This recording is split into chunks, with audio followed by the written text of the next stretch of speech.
What is up, guys? Welcome back to another video. And I just finished building the new Rebel U-Wing Starfighter. This is given set number 75399.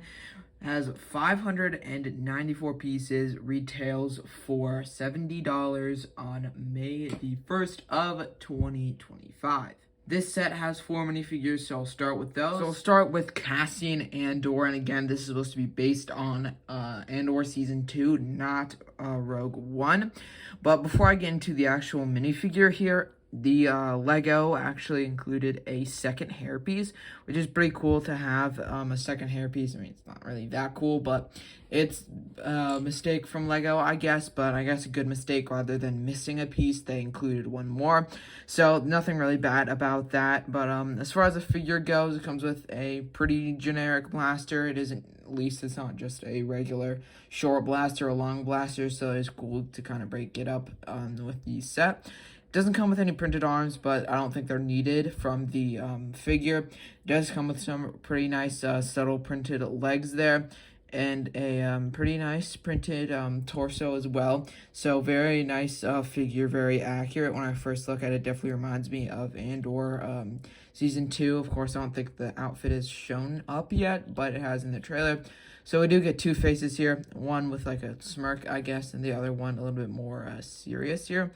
But it does come with a pretty accurate hairpiece. I guess I could probably find a more accurate hairpiece, but Lego doesn't really do good with any hairpieces, so it's expected by now. But it's not too much of a fault by Lego. It's definitely a really nice figure, and I'm glad to have another Cassian Andor in Lego's catalog. Dedra Miro, and she did appear in Andor Season 1 and 2, not in Rogue One, so she might die in Andor, I'm not sure, but it is really cool to get her again rather than just another ISB agent, which we do get in the set. I'll talk about a little bit later. But this is definitely a very nice figure. I really like the printed legs, and it definitely seems like Lego tried the best on this figure, and they definitely did the best, at least for all these figures that you'll see later in this video. Really nice printed torso here. Comes with a short blaster, nice printed back of the torso. Again, great printed legs. I'm surprised all the figures here have printed legs, I guess not including K2SO, which Lego counts as a minifigure. But of course, we do get a really nice face print here.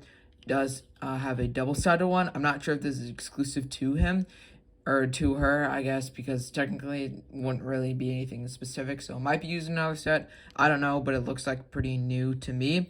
But what's really cool with this is that the hair is actually on the cap instead of just giving her just a normal cap. They actually add the hair in the back, which is actually really, really nice. I believe this would be an exclusive mold for the set, so that's really, really nice that Lego didn't cheap out with that, and they actually made a more accurate head or hairpiece. Next, we get an ISB Tactical Agent, which is really, really cool because I'm glad we at least get one rather than C-roll or a different character from Andor, because it's cool to do. I guess you can't really army build them, but it's cool just to have a basic grunt, I guess, if you will, a non-named character there. Comes with a long blaster and a shield, which it doesn't show in the original front of the box, but it does in the instruction booklet. So it is really cool actually to get a shield. I'm glad Lego included that. It doesn't come with a double face print, and one of the reasons you can tell instantly that doesn't have a double face print is that if some of the skin in the back is actually exposed. So it just comes with a normal face print. I definitely have seen this in other sets, and not exclusive for that, as well as a normal Imperial head cap. Pretty nice figure though. Really, really like the leg printing. I'm very, very thankful that they actually included a ISB shield there. No printing for it or a sticker or anything, but I still think it's a really, really nice figure. Next is K2SO, which is really cool because I believe this is actually exclusive so far of the set. It won't be in August because he will have a buildable figure with him in it in August. He comes with a long blaster and some really, really nice detail. The arms I don't think are exclusive because they're just regular black arms, but the torso and head is one piece there, so it is cool to get that. And then you can separate the legs. It's not really much to talk about, but it is really, really cool to get this, and you can tell that it's not from Rogue One because it doesn't have these certain yellow markings on it yet, so it is still from Andor Season 2. Again, hasn't appeared in it, but hopefully in the next 3-episode drop it will. But a very, very nice figure. Definitely happy that they included it in this set. And can't wait to see the Ewing in Andor in action, actually. That would be very, very great to actually see these figures in whatever scene it is, especially K2SO. And now for the build here, which looks so nice. I know a lot of people don't like it because there was actually an older version that was way bigger than this. But still, this is my first Ewing, first out of the two, I guess, that there was. But still, really, really nice build overall. But now I'm going to go into some of the play features. Of course, the main play feature here is that the wings actually, like, flip over, I guess. And they have two different connection points. So I'll show you guys a little bit closer here. It uses a mixel joint or a ball and a socket joint there. So it connects pretty easily, doesn't really shake. And when it's even exposed like this, not even connected, it doesn't even wobble at all. So that's really nice. And then it does have another ball and socket joint there to click it in there. So it is cool. It's like the basic feature that you would need for a Ewing here. But still, at the front, the cockpit is sort of embedded into the ship, so it is more accurate. It's a little bit harder to lift up, but LEGO actually fixes that by adding this little switch, I guess, in the back. All you need to do is push it, and it launches it a little bit up, which actually I really, really like. It's a very simple feature. I'm glad they included it in it to make it a little bit easier to access it for play features, I guess. And it also is a good set for displayability. It does come with some stickers that you can see on the side here, and I'm 100% sticker hater. I mean, maybe in some play sets, but in 18 plus sets it doesn't need to at all. But of course, this isn't really an 18 plus set. If I have the box, it is ranked 8 plus, so I guess it's not too bad to have stickers in it. But most people, I guess, are adults or adult fan of LEGO buying this, so I really, really don't like stickers in it, but I won't take off too much points because it is kind of, I'm kind of used to it in most of these sets. It didn't come with too much stickers. But as we move to the back here, we can see the engines here as well as a small space to have a little bit of cargo. I guess it's supposed to only be for K2SO and Andor because it is their ship. But Dedra Miro does come with an extra blaster that I guess you can fit in there pretty nicely. I think you can probably fit a decent amount of blasters. Probably a long blaster there, but definitely not the shield. And you can probably fit Andor's blaster as well, which is probably what you would actually use it for. But if we go to the side here, of course, they have these pretty small like levers or doors, I guess, to lower down here so you can load up all the rebels in there.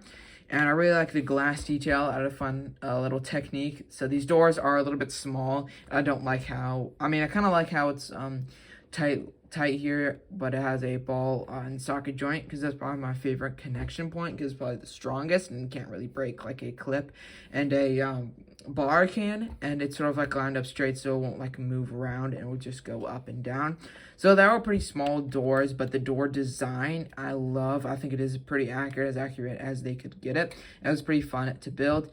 It does have a pretty small space in there. You can't really fit too much rebels of your own, but I feel like all the figures that are in the set, you can probably fit at least K2SO, I guess, driving, and Andor in the lower hangar bay area, I guess.